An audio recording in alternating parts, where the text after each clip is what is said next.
유대 사회에는 지도자 그룹들이 여럿이 있었습니다. 우리가 계속해서 언급했던 대제사장 그룹도 있고요. 또 바리새인 그룹, 서기관 그룹, 또 사두개인 그룹, 우리 다음 주에 살펴볼 여러 가지 이렇게 그룹들이 있었습니다. 근데 이제 이스라엘은 종교와 정치가 이렇게 하나가 돼서 이들이 종교와 정치를 다 감당하고 있음에도 불구하고 특별히 정치에 이렇게 몰두해가지고 정치적인 그룹을 형성하는 사람들이 있었습니다. 그 대표적인 것이 헤롯 당과 열심당들입니다. 그래서 이들은 종교적인 일보다는 정치적인 일에 더 관심을 썼던 그룹인데, 그 종교적인 혹은 정치적인 그룹에 속해 있던 두 그룹이 오늘 본문에 나옵니다. 그게 바로 뭐냐면 바리새인 그룹과 헤롯 그룹입니다. 헤롯 당입니다. 이 두 그룹은 신념과 가치에 있어서 서로가 합쳐질 수가 없는, 서로 으르렁대는 사이입니다. 그런데 오늘 본문에 보니까 이상하게 이 두 그룹이 다 손을 맞잡고서 한 사람을 협공하기를 시작합니다. 누구예요? 예수님. 이게 참 이 사단 마귀의 작전이 늘 이렇습니다. 세상에 서로 싸우고 이러던 사람들을 어떻게 다 만들어 가지고 예수 그리스도와 몸된 교회와 하나님의 나라를 확장하는 일을, 이렇게 방해케 하는 일을 이 사단이 늘 꾸미거든요. 오늘 본문에 보니까 이 바리새인 그룹과 헤롯 당이 다 하나 됐어요. 이 바리새인 그룹은요, 전통과 관습을 중시하는 이 분리주의자들, 그러니까 자기들끼리 똘똘 뭉쳐 있어요. 그래서 어느 누구도 받아들이지 않아요. 대표적인 게 로마 정부를 받아들이지 않았어요. 반로마적인 그룹입니다. 반로마적인 그룹이다 보니까 대표적인 그런 이슈가 뭐냐면 세금 거부입니다. 로마에 세금 내는 것을 저들은 아주 절대적으로 반대를 했어요. 이에 반해서 헤롯 당은 이름 그대로 헤롯 왕을 중심으로 모여 있는 그룹입니다. 헤롯은 자기의 힘으로 왕이 된 게 아니라 로마 정부의 힘을 빌어서 이게 아부해가지고 왕이 됐거든요. 그러니까 로마 정부와 친밀하게 지낼 수밖에 없어요. 로마 정부와 친밀하게 지내다 보니까 로마 정부가 요구하는 것을 해야만 합니다. 그 중에 하나가 세금입니다. 헤롯 당은 세금을 적극적으로 찬성하며 로마 정부의 세금을 냈던 그룹입니다. 사람이 돈 문제가 나오면 어떻게 되죠? 형제간에도 등을 돌리잖아요. 그러니까 이런 세금 문제가 나오니까 이 둘은 합쳐질 수가 없는 사이였어요. 그런데 오늘 본문에 보니까 하나가 돼가지고 예수님을 올무에 빠뜨리기 위해서 지금 예수님 앞에 다가가서 질문을 하나 던집니다. 그 질문이 바로 뭐냐면 오늘 본문 17절에 나오는 질문이에요. 17절에 나오는 질문. 거기에 보시면은 우리 한번 17절을 같이 합독하실까요? 시작. 그러면 당신의 생각에는 어떠한지 우리에게 이르소서. 가이사에게 세를 바치는 것이 가하니까 불가하니까. 지금 가이사에게 세금 바치는 게 옳습니까? 아니면 바치지 않아야 옳습니까? 이 질문을 했습니다. 이 질문은 굉장히 어려운 질문입니다. 여러분 이 질문에 어떻게 대답하시겠습니까? 만일에 이 질문이 여러분에게 온다면, 만일에 가이사에게 세금을 바쳐야 한다고 대답하시면 세금을 거부하고 있는 바리새인 그룹과 또 그와 함께 같은 입장을 가지고 있는 대부분의 유대인들이 예수님에 대하여 반발을 살 겁니다. 이걸 노려는 거예요 지금. 그런데 지금 그 반대로 세금을 내서는 안 된다라고 한다면 지금 같이 옆에 있던 헤롯 당들의 반발을 사는 거예요. 로마 정부에게 세금을 안 내면 로마 정부에 반역을 하는 거거든요. 반역을 하면 이 헤롯 당들이 예수님을 로마 정부에 고소할 수가 있는 거예요. 그렇게 이 아주 애매하고도 힘든 질문입니다. 그래서 바리새인들은 이번에 속으로는 쾌재를 불렀는지 모르겠어요. 이번만큼은 예수님 빠져나가지 못할 거다. 아주 그냥 올매 탁 트랩을 만들어 가지고 예수님 여기 빠뜨리려고 지금 작전을 폈는데, 이들이요 예수님을 몰라도 너무 몰랐어요. 예수님이 누구세요? 우리 인간을 만드신 전능하신 하나님의 아들이시잖아요. 예수님은 인간의 생각과 인간의 모든 계획까지도 다 한 번에, 안 좋은 악한 모든 계략을 한 번에 다 떨쳐버리실 수 있는 전능하신 분이십니다. 믿습니까? 예수님을 올무에 넣는다는 것은 어불성설입니다. 이걸 몰랐어요. 예수님이 저들의 이 악한 마음과 계략을 아시고요. 오늘 본문 18절에 보니까 아주 그냥 호되게 질책을 하시고 화를 내신 것 같아요. 18절에 보면 예수께서 저의 악함을 아시고 가라사대 외식하는 자들아 어찌하여 나를 시험하느냐? 이거 아주 책망하신 거예요. 화를 내셨어요. 그러면서 예수님께서 이 책망 후에 저들에 대한 아주 명쾌한 대답을 21절에서 주셨습니다. 오늘 21절 보세요. 같이 우리 21절 한 목소리로 합당합니다. 가로되 가이사의 것이니이다. 이에 가라사대 그런즉 가이사의 것은 가이사에게 하나님의 것은 하나님께 바치라. 이 말씀을 하셨어요. 이 말씀은 단순히 세금 문제를 얘기하신 것이 아닙니다. 이 말씀은 세금을 넘어서는 좀 더 근본적인 신앙적 결단을 촉구하신 말씀이에요. 과연 가이사의 것은 가이사에게 하나님의 것은 하나님에게 바치라 하신 이 말씀, 이게 과연 무슨 뜻이기에 오늘 이 모든 상황 앞에, 그러니까 이 상황 종료를 선언하신 거거든요. 더 이상 이들이 예수님 대들지 못하고요. 어떻게 했어요? 그냥 조용히 그냥 물러가 버렸어요. 이 말씀이 과연 무슨 뜻이기에 저들은 한마디도 못하고 조용히 물러가게 됐는가? 예수님은 이것을 통해 우리에게 무엇을 가르쳐 주시려고 하시는 건가? 이것을 오늘 우리가 좀 정리할 필요가 있습니다. 첫 번째로 가이사의 것은 가이사에게 하나님의 것은 하나님에게 바치라 하는 이 말씀은 첫 번째로 황제를 섬길 것인지 아니면 하나님을 섬길 것인지를 먼저 결단하라는 겁니다. 다시 말씀드립니다. 황제를 섬길 것인지 하나님을 섬길 것인지 이거 먼저 결단하라는 거예요. 오늘 이 본문을 이해하기 위해서는요, 우리가 19절을 다시 봐야 합니다. 19절을 보세요. 19절에 보면 예수님께서 뭘 가져오라고 그러셨어요?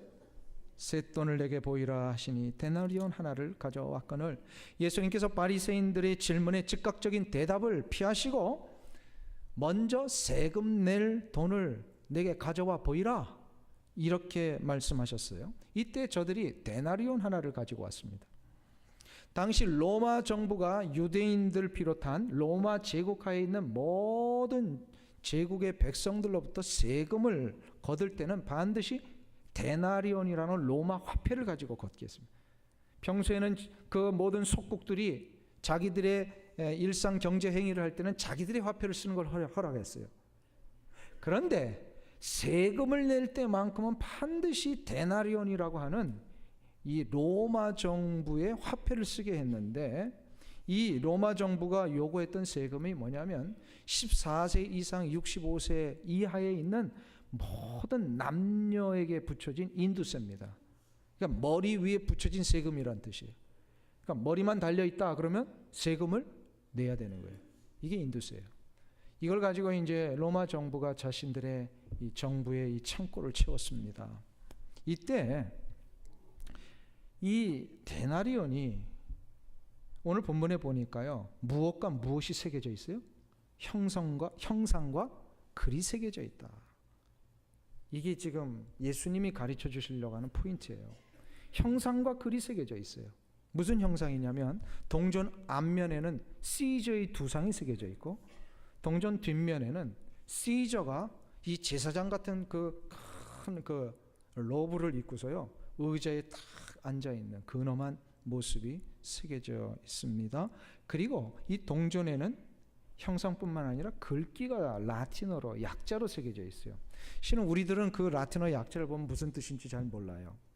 근데 학자들이 그것을 고정해서 이게 번역을 했는데, 그 내용이 뭐냐면은 디베리오 가이사 아구스토. 어디서 많이 들어봤어요? 예, 예수님 탄생하실 시점에 그 있었던 그 로마의 그 황제 이름이죠. 디베리오 가이사 아구스토. 네, 신성한 그 아구스토의 아들 대제사장. 이렇게 이제 라틴어 약자로 쓰여져 있습니다. 이것은 무슨 뜻이냐면 디베리오 가이사, 곧 시저 황제가 바로 이 모든 제국을 다스리는 신이라는 뜻이에요. 종교적인 의미를 담고 있었어요. 데나리온은 단순히 돈이 아니라 황제가 그 제국 하에서 모든 영광을 자신에게 돌리고 자기 스스로를 신격화하기 위하여 만들어낸 수단이었어요. 이 데나리온이라고 하는 것은 그래서 시저를 왕으로 섬기는 자들이 들고 다니면서 이것을 시저에게 바쳤던 돈이에요. 마치 이런 거죠. 북한에 김일성, 김정일 정권이 있었을 때, 지금은 안 그런다고 합니다만 옛날에 북한 갈 때 어떻게 했다 그래요? 외부에서 북한에 들어가기만 하면 제일 먼저 어디로 인도해요? 이 김일성, 김정일 동상 앞으로 인도를 하잖아요. 김일성 동상 앞에 가가지고 참배케 합니다. 근데 참배가 그럼 어떤 의미냐면 그냥 그 북한에 들어온 사람들이 북한을 그냥 예절을 갖추라고 하는 의미로 이렇게 인도를 한대요.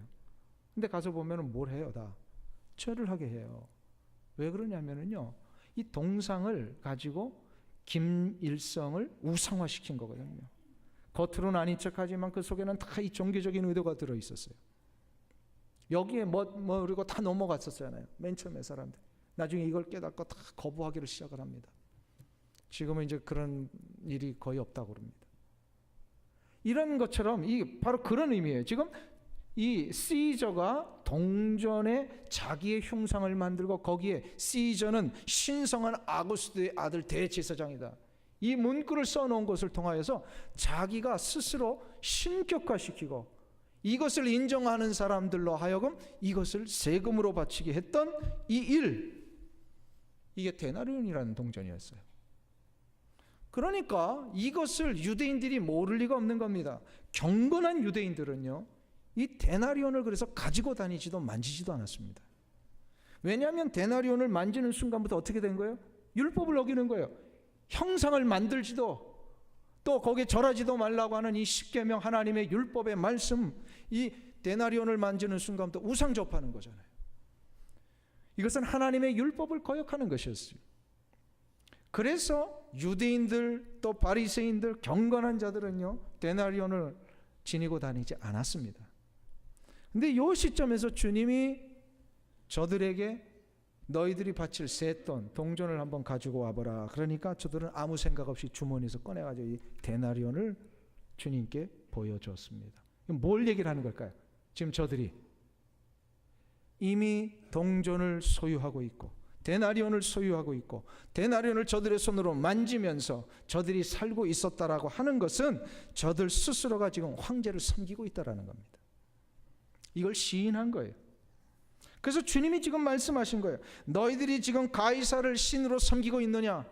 아무런 거리낌 없이 신을 숭상하는 상징인 이 데나리온 동전을 만지고 지니고 가지고 다니면서 이걸 가지고 세금을 바치고 있다면, 그래서 가이사가 너희들의 진정한 신이라고 여긴다면 그럼 바쳐라 이거예요. 바쳐라. 가이사가 너희들의 신이라고 생각하면 바치라는 거예요. 이것이 가이사의 것은 가이사에게라고 하는 뜻이었어요. 그런데 주님이 여기서 끝나지 아니하시고 세금 문제를 얘기했다면 여기서 끝나셨겠죠. 근데 세금 문제가 아니라 이건 좀 더 근본적인 이야기라고 그랬어요. 여기서 끝나지 아니하시고 하나님의 것은 하나님에게 바치라 이렇게 얘기를 하셨어요. 그럼 하나님의 것은 하나님에게 바치라고 하는 것은 무슨 얘기일까요? 이것은 결론부터 말씀드린 두 번째 이 뜻입니다. 아까 첫 번째는 황제를 섬길 것이냐 하나님을 섬길 것이냐, 가이사를 섬길 것이냐 하나님을 섬길, 이거 분명하게 결정하라는 거거든요.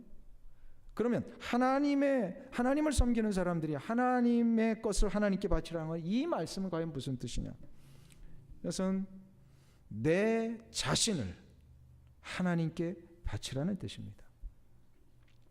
이 세상의 진정한 통치자는 시저가 아니라 하나님이심을 믿는다면, 그래서 내 인생의 주관자가 하나님이심을 진짜로 우리가 받아들인다면 해야 할 결단이 하나 있어요. 그게 바로 그 선포입니다.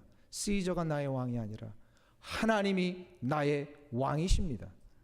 아멘. 이거 선포할 줄 알아야 돼요. 이거를 선포할 수 있는 사람들은요, 한 가지를 깨달아야 합니다. 하나님이 이 세상의 모든 만물을 만드셨음을 믿습니까? 모든 만물을 만드셨어요. 해와 달과 별과 이 세상의 나무와 산과 들과 꽃들을 만드셨어요. 동물을 만드셨어요. 그 모든 우주 만물을, 이 세상의 것들을 만드실 때에 그 모든 만물에게는 주지 아니하시고 오직 한 가지 존재에게 하나님의 형상을 주셨어요. 하나님의 형상이 오직 어떤 존재에게만 새겨져 있어요?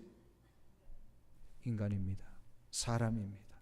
하나님의 형상은 해와 달과 별과 동물과 식물들에게는 새겨져 있지 않습니다. 하나님의 형상은 오직 사람에게만 새겨져 있습니다. 여기까지는 이해가 되시죠? 자, 그러면 모든 인간에게는 하나님의 형상이 새겨져 있습니다. 여러분에게 하나님의 형상이 새겨져 있음을 믿으십니까? 아멘. 근데 여기에 하나님이 한 가지를 더 새겨주셨어요. 글귀를 새겨주셨어요. 바로 무슨 글귀냐면 이사야서에서 나옵니다. 내가 너를 지명하여 불렀나니 너는 내 것이라. 내 것이라. 그래서 우리에게는 하나님의 형상과 하나님의 글귀가 새겨져 있어요. 소유권이 누구의 것이냐? 바로 우리는 하나님의 것입니다. 그러므로 우리를 하나님께 드려야 된다라는 거예요. 황제에게 황제의 형상이 새겨진 동전을 바침으로 황제가 자신의 인생의 통치권자임을 인정했던 세상의 수많은 사람들처럼 하나님의 형상이 새겨진 내 자신을 하나님께 드릴 때 우리는 하나님을 진정한 우리의 왕으로, 우리 인생의 통치자로, 나의 인생의 주관자로 여기게 되는 것입니다. 아멘. 우리에게는 무엇이 새겨져 있다고요? 하나님의 형상이에요.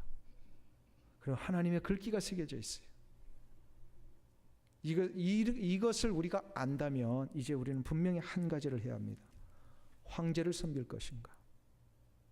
하나님을 섬길 것인가? 이 두 가지 중에 제3의 선택은 이 세상에 없습니다. 오직 이 두 가지 선택만 있어요. 하나님을 섬길 것인가? 황제를 섬길 것인가? 그런데 이 선택을 할 때에 잘 이성이 있고 판단력이 있는 분들은 잘 생각해 보세요. 나를 살리는 선택이 무엇이 어떤 것인가? 나를 살리는 선택. 내 인생을 보장받는 선택이 무엇인가? 황제를 상징하는 이 황금과 탐욕과 세상적인 가치관, 이것을 섬길 것인가? 아니면 생명과 기쁨과 영원의 삶을 보장하시는 하나님을 섬길 것인가? 잘 생각해보고 이 두 가지 중에 하나를 선택하라는 거예요. 예수님이 가이사의 것은 가이사에게, 하나님의 것은 하나님에게. 사랑하는 성도님 여러분, 저는 오늘 이 아침에 여러분에게 묻고 싶습니다. 황제를 섬길 것입니까? 하나님을 섬기실 것입니까? 황제입니까? 하나님입니까? 진짜예요? 우리 삶의 모든 부분에서 요거를 분별하며 선택하고 결정해야 됩니다. 누구나 말로는 다 하나님 선택한다 그러죠. 근데 그것을 우리의 삶에서 어떻게, 실제적인 삶의 현장에서 어떻게 할 것이냐, 이걸 우리가 고민해야 합니다. 이번에 11월 8일에 우리 미국에는 아주 중요한 투표가 있습니다. 선거가 있습니다. 대통령 선거입니다. 저는 우리 그리스도인으로서 이번 대통령 선거를 어떻게 해야 될 것인가 참 고민 많이 하고 있습니다. 대통령 중에 두 사람이 이제 최종 후보자가 됐잖아요. 힐러리냐 트럼프냐. 이 둘 중에 선택을 하라니까 할 수 있어요, 없어요? 제 자신도 참 어렵습니다. 이 상황 앞에 누구를 좀 한껏 이렇게 지지하고 선택하고 싶은데 그게 안 되는 상황이 이 미국의 지금 현실입니다. 일부 예배 때는 어떤 분이 이름도 올리기 싫습니다. 두 사람의 이름을 올리기도 싫습니다. 뭐 이런 분도 계셨어요. 저는 근데 간절히 부탁을 드립니다. 이번에 꼭 투표를 좀 해주세요. 투표를 꼭 좀 해주세요. 요 이야기를 오해해서 누구를 지지하는 것처럼 또 들으시면 안 됩니다. 예? 투표를 꼭 좀 해주세요. 왜 해야 되냐면 제가 지난주에 다민족 기도회를 갔을 때 들은 얘기예요. 이번에 선출되는 대통령을 통하여서 슈프림 코트이죠.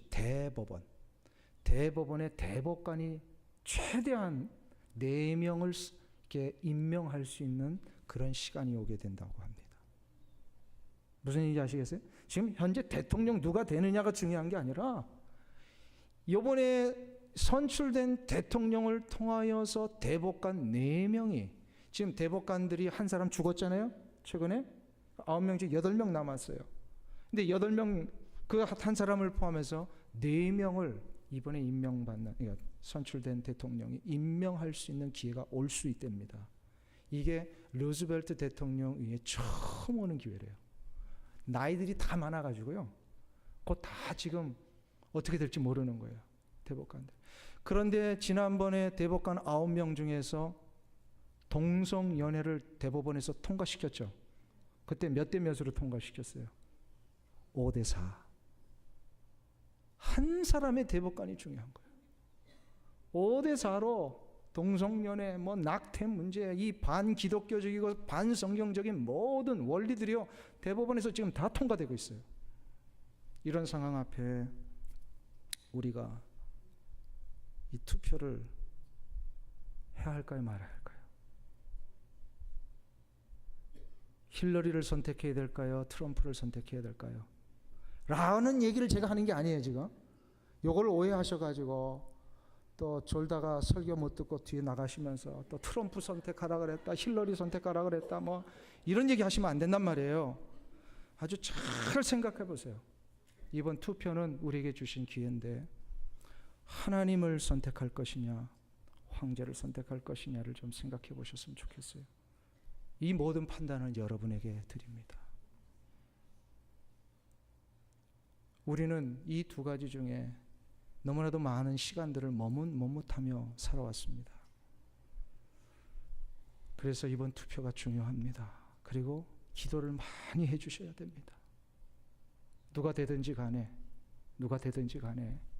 하나님이 기뻐하시는 대법관을 임명할 수 있도록 저들의 마음을 열어주옵소서. 이렇게 기도해야 돼요. 지금 굉장히 중요한 시기가 왔어요.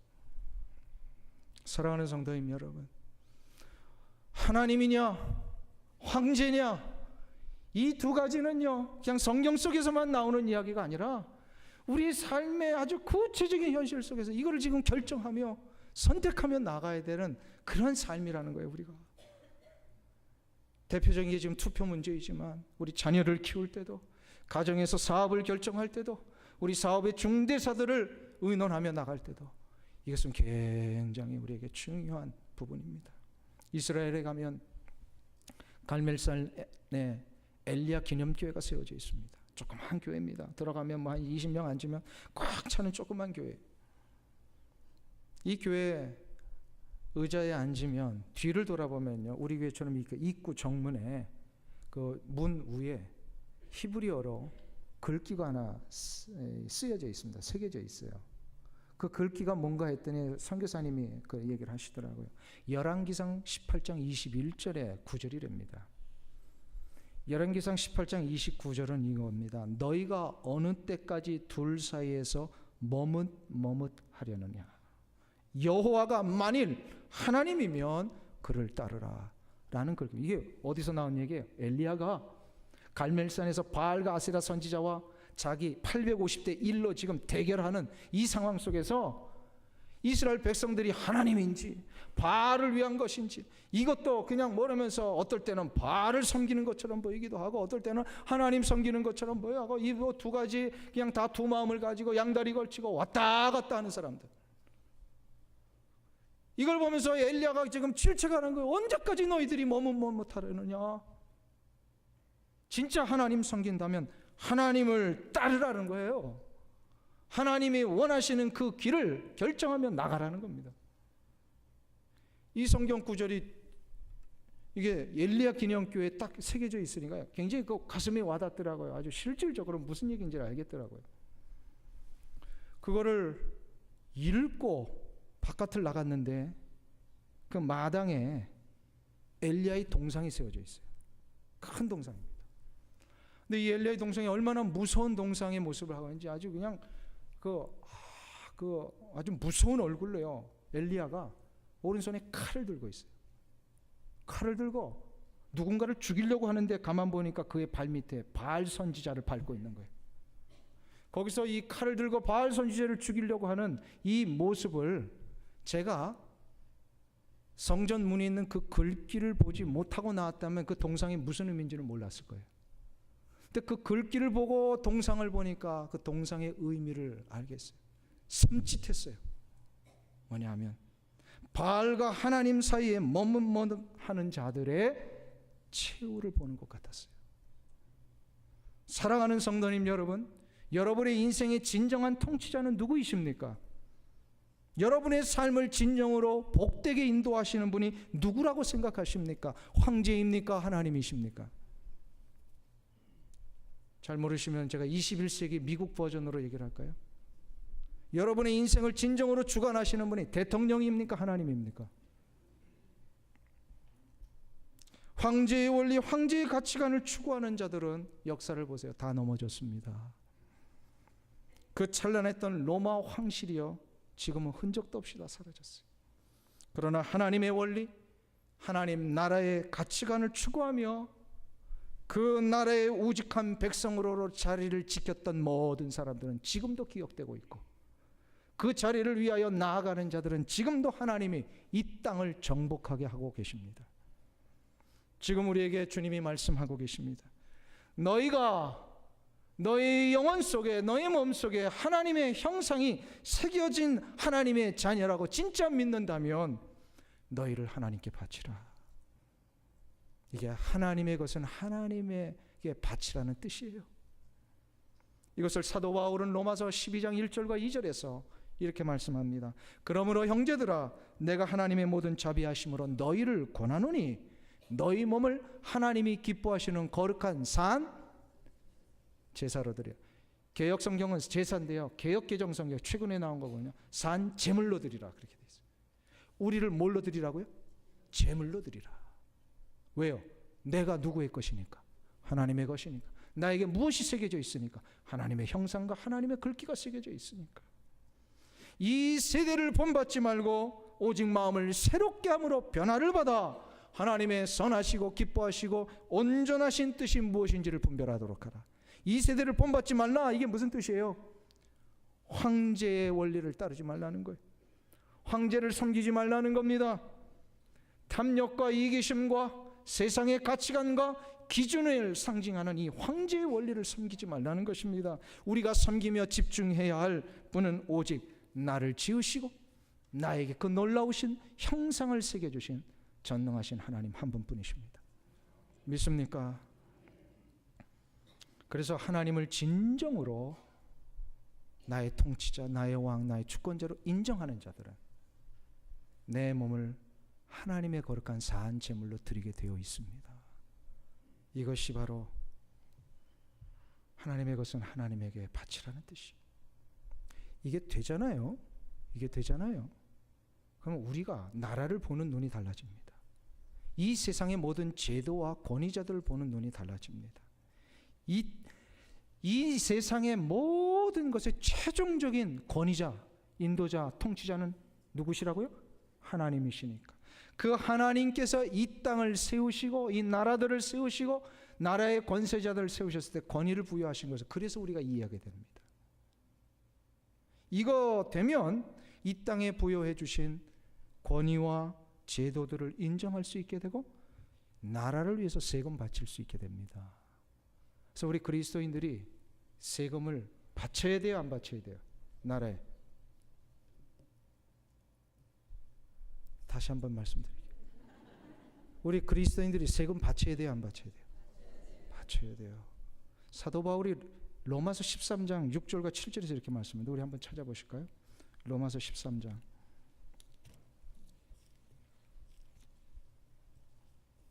6절과 7절입니다.